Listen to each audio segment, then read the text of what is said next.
저는 다원 수학 목동관에서 목동고 내신반을 맡게 된 이철균이라고 합니다. 제가 이 영상을 찍게 된 이유는 제가 목동고 내신반을 맡으면서 목동고 시험지 분석을 해보고 그에 맞는 제 수업 방향을 말씀드리고자 영상을 찍게 되었습니다. 제가 목동고 내신반을 맡으면서 최근 3개년도 시험지를 풀어봤어요. 그러면서 시험지를 분석해본 결과 목동고 시험지는 아이들이 시간이 굉장히 부족하다고 느낄 수 있을 것 같아요. 그렇다고 해서 막 앞부분 문제들이 어렵거나 그렇지는 않아요. 1번부터 한 7, 8번 문제들까지는 어렵지 않은 문제들로 배치가 되어 있습니다. 근데 그 뒤에 있는 문제들이 난이도가 올라가면 물론이고 계산이 조금 복잡한 문제들이 끼어 있기도 하고 굉장히 식이 지저분해지는 문제들이 끼어 있기도 하고요. 난이도가 높은 문제들인데도 불구하고 유형이 두세 개씩 합쳐 있어서 여러 번 생각하게 만드는 그런 문제들이 나와 있어요. 그러다 보니까 당연히 시간은 부족할 수밖에 없죠. 그래서 목동고 시험지는 한 번에 정확하게 푸는 게 되게 중요할 것 같아요. 한 번에 답을 내고 검토할 시간이 없어요. 그러다 보니까 한 번에 답을 내주고 그게 정확한 답이어야만 높은 점수를 받을 수 있을 거라고 생각이 들어요.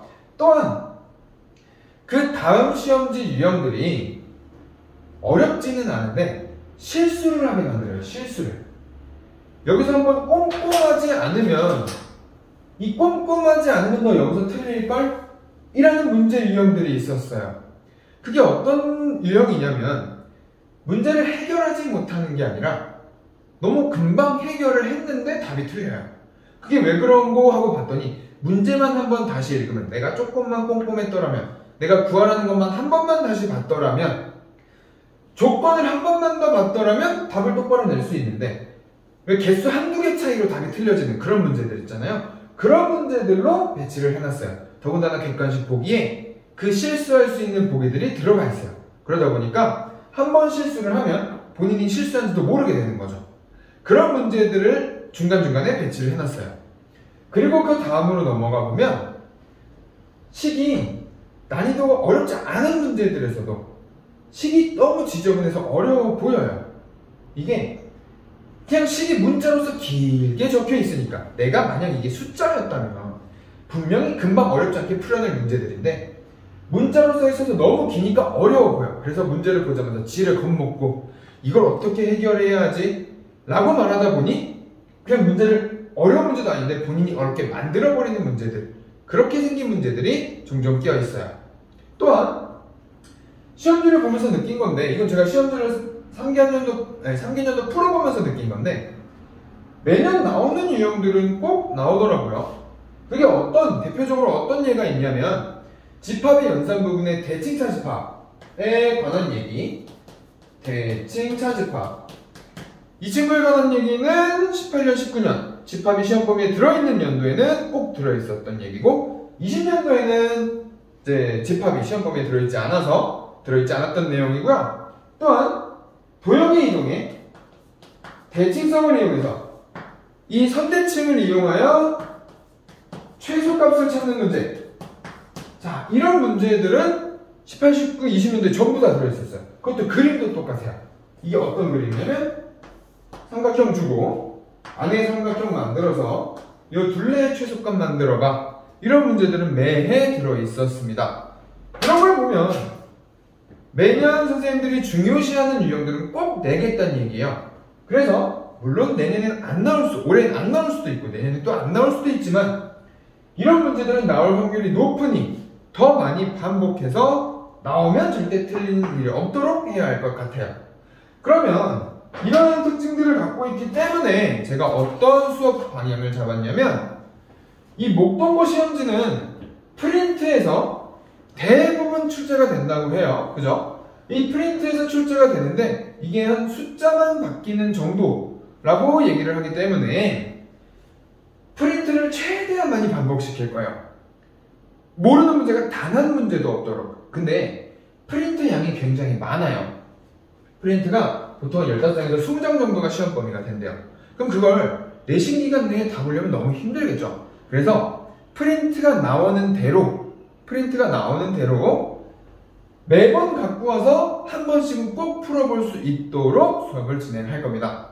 그리고 이 프린트에 나오는 유형들을 기준으로 제가 또 직접 시험 문제를 만들어서 시험을 볼 거예요. 비슷한 유형과 비슷한 배치로 인해서 시험지가 익숙해지도록, 시험지를 봤을 때 어색하지 않도록 만들어줄 계획이고요. 그 다음은 이 시간이 부족할 수 있는 시험의 가장 중요한 점이라고 생각을 합니다. 제가 가장 잘할 수 있는 부분이기도 해요. 저는 유형별 객관식하고 서술형 풀이를 항상 다르게 알려주는 편이에요. 물론 객관식 풀이랑 서술형 풀이가 같아야 되는 문제들도 있어요. 근데 일반적으로 서술형 풀이는 풀이를 다 적어야 돼요. 내가 어떻게 풀었는지를 선생님한테 보여줘야 되는 문제예요. 그러다 보니까 시험 범위에 벗어나는 내용은 적을 수가 없어요. 근데 객관식은 다르죠. 객관식은 답만 적어내면 됩니다. 얘는 굳이 금방 해결할 수 있는 방법이 있는데도 불구하고 서술형처럼 길게 적어낼 이유는 없겠죠. 그래서 저는 항상 지금까지 수업을 하면서도 객관식 풀이랑 서술형 풀이는 다르게 알려줬어요. 이게 정석이야. 요게 요 단원에서는 이렇게 풀어내야 하는 거야. 서술형은 이렇게 써야 돼. 근데 객관식은 선행을 했으면 선행을 한 대로, 중등기하가 필요하다면 중등기하를 필요한 대로 가장 빠른 풀이를 찾을 수 있도록 도와줄 겁니다. 저는 한 문제를 한 유형을 되게 여러 가지 방법으로 풀어주려고 노력을 하는 편이에요. 그러다 보니까 이 노력을 하는 이유가 저는 이걸 찾게 하고 싶은 거예요. 본인 스스로가, 어떻게 모든 학생들이 전부 다 같은 풀이법이 맞을 수가 있겠어요? 본인 스스로가 나는 이 풀이법이 가장 와닿아, 내가 가장 잘 생각해낼 수 있을 것 같아 라고 하는 풀이를 찾아주고 싶어요. 그래야 나한테 가장 잘 맞는 풀이이니 유형을 풀 때마다 그 풀이가 떠오를 것이고, 시험지를 봤을 때 그 유형이 나왔다면 가장 빠르게 떠올릴 수 있는 풀이기 때문이에요. 그게 이 시험 시간을 단축시키는데 굉장히 중요한 역할을 할 겁니다. 그리고 또한 나한테 가장 맞는 풀이여야 실수도 안 하고 문제가 겁이 안 나요. 내가 아는 풀이니까. 그래야 식이 길어도 이거 이런 방법이면 해결할 수 있겠구나 라는 식으로 풀이가 가능해집니다. 그러면 이런 풀이를 어떻게 만드냐면, 이 스스로 맞는 풀이를 찾기 위해서는 기본 개념이 탄탄해야 돼요. 이 기본 개념이 어떤 부분을 의미하냐면, 수학은 이해해야 된다 얘기를 많이 하는데 저도 그 부분에 전적으로 동의합니다. 수학은 이해를 해야 돼요. 하지만 기본적인 암기는 되어 있어야 돼요. 많은 부분을 암기하게 시키진 않아요. 제 개념 수업에는, 이론 수업에는 많은 부분을 암기하게 시키진 않아요. 그냥 수업 시간 초반부에 나오는 정의, 약속한 부분인데 그 부분은 암기해야죠. 그 부분 암기를 바탕으로, 그걸 바탕으로 그 단원이 이해가 돼야 이 풀이가 왜 나오는지를 알고 와닿는 게 돼요. 그래야 같은 유형을 겪었을 때 같은 풀이가 떠오를 것이고 실수가 가장 적을 것이라고 판단이 됩니다. 그래서 저는 수업 구성을 이렇게 하려고 해요. 기본적인 개념은 정규 수업 시간에 진행을 할 거예요. 개념 부분, 그리고 또한 유형별 풀이도 제가 이 풀이도 정규 수업 시간에 진행을 할 거예요. 근데 그러다 보면 아무래도 정규 수업 시간에 질문을 못하는 부분이 생겨요. 그래서 제가 정규 수업 외 시간에 클리닉 시간을 정해놓을 생각입니다. 이 부분은 학생들이 가장 많이 올 수 있는 시간을 취합해서 그 부분에 맞도록 클리닉을 잡아놓을 거고요. 클리닉은 와서 어떤 걸 해도 괜찮아요. 어떤 부분에 대한 질문도 제가 전부 다 받아줄 거예요. 저 이거 틀린 부분이 있는데 이거 모르겠어요. 이 문제 아예 모르겠어요. 개념을 아예 모르겠어요. 전부 다 괜찮습니다. 이 부분은 제가 직접 진행을 하도록 할 거예요.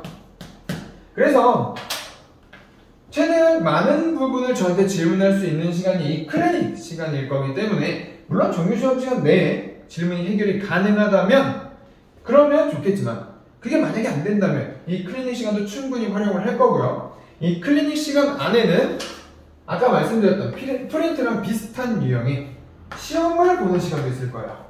그럼 이런 날은 이제 이런 주는 클리닉 시간에 전부 와서 시험을 보고 저랑 같이 풀이를 하고 귀가를 하도록 하겠죠. 그래서 이 많은 반복은 이 반복이라는 거를 클리닉 시간에 많이 시킬 예정이에요. 수업 시간에는, 정규 수업 시간에는 최대한 제가 많이 떠들 겁니다. 제가 많은 얘기를 해주고 많은 암기를 시키고, 그건 제가 시킬 거예요. 그래서 질문하는 시간은 이 클리닉 시간을 활용하여 가장 중요한 게 프린트 반복 하는 것도 이 클리닉 시간을 활용하여 제가 직접 진행을 하도록 할 거예요. 자, 그러면 여기까지가 제 수업 방향에 대한 소개고요. 앞으로의 수업은 저희 목요일, 일요일 저녁 6시부터 밤 10시까지 이루어질 겁니다. 그러면 우리 이제 정규 수업 시간에 만나도록 해요. 다음에 봐요.